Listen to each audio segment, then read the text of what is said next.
Hi friends, welcome back to Ramya Ritvi cooking channel. ನಾನಿವತ್ತು ಹಲಸಂದೆ ಕಾಳು ಮತ್ತು ಆಲೂಗಡ್ಡೆ ಬದನೆಕಾಯಿ ಹುಳಿ ಮಾಡ್ತಾಯಿದ್ದೀನಿ. ಈ ಹುಳಿ ಮಾಡೋದಕ್ಕೆ ಒಂದು ಅರ್ಧ kg ಅಷ್ಟು ಕಾಳನ್ನ ಬಿಡಿಸಿಟ್ಕೊಂಡಿದ್ದೀನಿ. ಹಾಗೆ ಒಂದು ಆಲೂಗಡ್ಡೆ ಮತ್ತು ಬದನೆಕಾಯಿನೂ ಕೂಡ ಹೆಚ್ಚಿ ತೊಳೆದು ಇಟ್ಕೊಂಡಿದ್ದೀನಿ.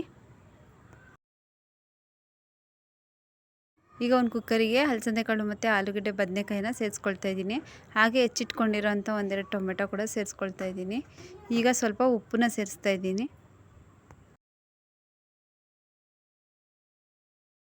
ಕುಕ್ಕರ್ ಮುಚ್ಚಳ ಮುಚ್ಚಿ ಒಂದು 2 ವಿಷಲ್ ಕುಕ್ಕರ್ನ ಕೂಗಿಸ್ಕೊಳ್ತೀನಿ. ಅಷ್ಟರಲ್ಲಿ ಮಸಾಲೆನ ರೆಡಿ ಮಾಡ್ಕೊಳ್ತೀನಿ. ಈಗ ಮಸಾಲೆ ರೆಡಿ ಮಾಡ್ಕೊಳ್ಳೋದಕ್ಕೆ ಒಂದು ಅರ್ಧ ಭಾಗ ತೆಂಗಿನಕಾಯಿ, ಒಂದೆರಡು ಈರುಳ್ಳಿ, ಒಂದೆರಡು ಟೊಮೆಟೊ, ಸ್ವಲ್ಪ ಕೊತ್ತಂಬರಿ ಸೊಪ್ಪು ಮತ್ತು ಖಾರದ ಪುಡಿನ ರೆಡಿ ಮಾಡಿ ಇಟ್ಕೊಂಡಿದ್ದೀನಿ. ಈಗ ಮಿಕ್ಸಿ ಜಾರಿಗೆ ಹೆಚ್ಚಿಟ್ಕೊಂಡಿರೋಂಥ ಟೊಮೆಟೊ, ಈರುಳ್ಳಿ, ಕೊತ್ತಂಬರಿ ಸೊಪ್ಪು,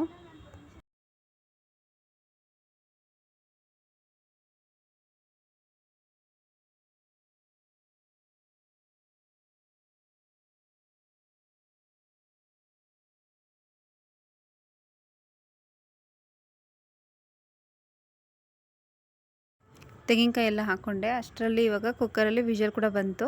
ಈಗ ಸಾಂಬಾರು ಪುಡಿನ ಸೇರಿಸ್ಕೊಳ್ತಾ ಇದ್ದೀನಿ. 1-2 ಸ್ಪೂನ್ ಖಾರದ ಪುಡಿನ ನಾನು ಸೇರಿಸ್ಕೊಳ್ತಾ ಇದ್ದೀನಿ. ಇದೆಲ್ಲ ಆದಮೇಲೆ ನಾನು ಚೆನ್ನಾಗಿ ನುಣ್ಣಗೆ ರುಬ್ಕೊಳ್ತೀನಿ. ಈಗ ಕುಕ್ಕರ್ ತಣ್ಣಗಾಗಿದೆ. ಹಾಗೆ ಗ್ಯಾಸ್ ಸ್ಟವ್ನ ಹಚ್ಚಿ ಒಂದು ಪಾತ್ರೆನ ಬಿಸಿ ಆಗೋದಕ್ಕೆ ಇಟ್ಕೊಳ್ತಾ ಇದ್ದೀನಿ. ಪಾತ್ರೆ ಬಿಸಿ ಆದಮೇಲೆ ಅದಕ್ಕೆ ಸ್ವಲ್ಪ ಎಣ್ಣೆನ ನಾನು ಸೇರಿಸ್ಕೊಳ್ತೀನಿ. ಎಣ್ಣೆ ಕಾಯ್ದಾದ್ಮೇಲೆ ಅದಕ್ಕೆ ಸ್ವಲ್ಪ ಸಾಸಿವೆ ಮತ್ತು ಕರಿಬೇವು, ಹಾಗೆ ಹೆಚ್ಚಿಟ್ಕೊಂಡಿರೋಂಥ ಒಂದು ಅರ್ಧ ಭಾಗ ಈರುಳ್ಳಿನ ನಾನು ಸೇರಿಸ್ಕೊಳ್ತಾ ಇದ್ದೀನಿ. ಇದೆಲ್ಲ ಹಾಕಿದಾದ್ಮೇಲೆ ಚೆನ್ನಾಗಿ ಫ್ರೈ ಮಾಡ್ಕೋಬೇಕು.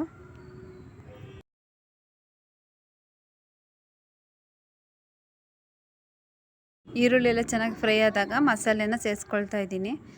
ಮಸಾಲೆ ಸೇರಿಸಿ ಒಂದು ಸಲ ಚೆನ್ನಾಗಿ ಹಾಗೆ ಹಸಿ ಸ್ಮೆಲ್ ಹೋಗೋವರೆಗೂ ನಾನು ಹಾಗೇ ಹುರ್ಕೊಳ್ತಾ ಇದ್ದೀನಿ.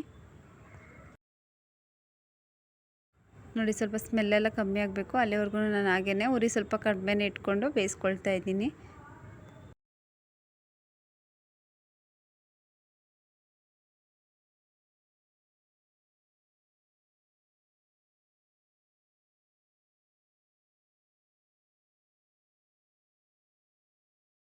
ಈಗ ಮಿಕ್ಸಿ ಜಾರ್ನ ತೊಳೆದು ಅದ್ರ ನೀರು ಕೂಡ ಸ್ವಲ್ಪ ನಾನು ಇದಕ್ಕೆ ಸೇರಿಸ್ಕೊಳ್ತಾ ಇದ್ದೀನಿ.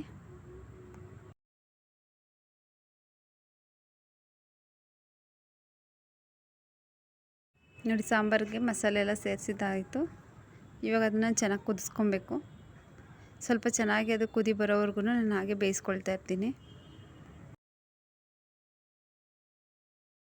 ಮಸಾಲೆ ಎಲ್ಲ ಚೆನ್ನಾಗಿ ಕುದಿ ಬರ್ತಾ ಇದೆ.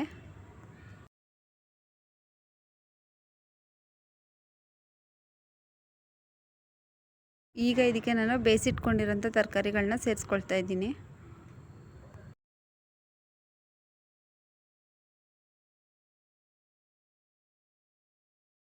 ತರಕಾರಿಗಳನ್ನೆಲ್ಲ ಸೇರಿಸಿದಾದ್ಮೇಲೆ ಸಾಂಬಾರು ಕನ್ಸಿಸ್ಟೆನ್ಸಿನ ನೋಡಿಕೊಂಡು ನಾವು ನೀರನ್ನ ಸೇರಿಸ್ಕೋಬೇಕಾಗುತ್ತೆ.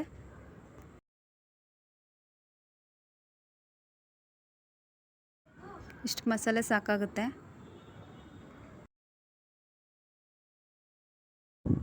ಈಗ ಇದನ್ನು ನಾನು ಕುದಿಯೋದಕ್ಕೆ ಬಿಡ್ತಾ ಇದ್ದೀನಿ. ಈ ಮಧ್ಯೆ ಉಪ್ಪೇನಾದರೂ ಬೇಕು ಅಂದರೆ ಸ್ವಲ್ಪ ನೀವು ಸೇರಿಸ್ಕೊಳ್ಳಿ. ನೋಡಿ, ಸಾಂಬಾರು ಚೆನ್ನಾಗಿ ಇವಾಗ ಕುದೀತಾ ಇದೆ. ಕ್ವಿಕ್ಕಾಗುತ್ತೆ ಮತ್ತು ತುಂಬ ಟೇಸ್ಟಿಯಾಗಿರುತ್ತೆ. ಹಸಿ ಕಾಳು ಸಾಂಬಾರು ತುಂಬ ಚೆನ್ನಾಗಿರುತ್ತೆ ಮುದ್ದೆ ಜೊತೆ. ಇದನ್ನ ಸ್ವಲ್ಪ ಗ್ರೇವಿ ಥರ ಮಾಡಿಕೊಂಡ್ರೆ ಚಪಾತಿ ಜೊತೆ ಕೂಡ ಚೆನ್ನಾಗಿರುತ್ತೆ. ಟ್ರೈ ಮಾಡಿ. Thanks for watching.